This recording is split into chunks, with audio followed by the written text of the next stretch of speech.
Age doesn't matter, kahit pa sa pag-aaral.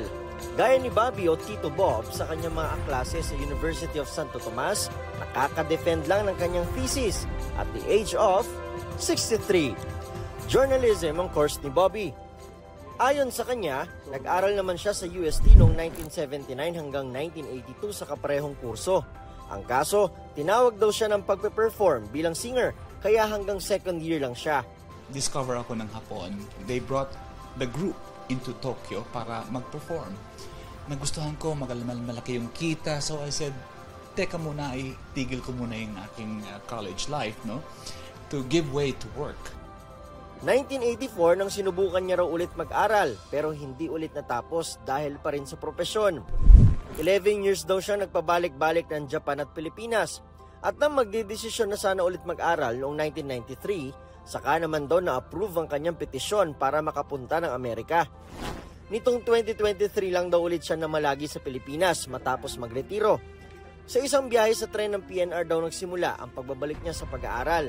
Diniretso ako sa Espanya. From Espanya, pumunta ako ng UST. Hanggang sa, dinalaw ko siya. Sabi ko, sino kaya ang dean ngayon? So pinuntahan ko yung dean sa office. Sabi ko, why not go back to school kaya? Sabi ko gano'n. Pwede pa ba, ma'am?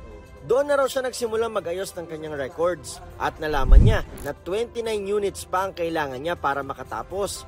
Kasama riyan ang thesis na nakuha naman na daw niya noong 1980s pa at na-defend pero walang grade kaya kailangan niyang ulitin. So, how was it, sir? Defending your thesis at the age of 63? Nerve-wracking. Sabi ko, ma'am, parang magsusuka yata ako. I will throw up sa nervyos. Success naman daw ang defense. Last day na bukas ni Bobby bilang estudyante at maghihintay na lang ng June 2025 para makapagmarcha. I could get my diploma now in December. Pero gusto ko kasi magmarcha eh. The moment, the baccalaureate mass and all that. At saka most of all, ang babaw ng rason, Facebook profile picture. Yung gagawin. Lumipas man daw ang panahon, nakatitiyak daw si Bobby na wala siyang pinagsisihan sa mga desisyon. At kung may natutunan man daw siya rito, yan ay ang walang edad ng tagumpay at kasiyahan. Dumadating lahat in God's time. Don't make any rush decisions. I have made a lot of mistakes. Pero wala akong pinagsisihan. You just need to really get up and start all over again. Para sa GMA Integrated News, ako si Nico Wahe, ang inyong saksi.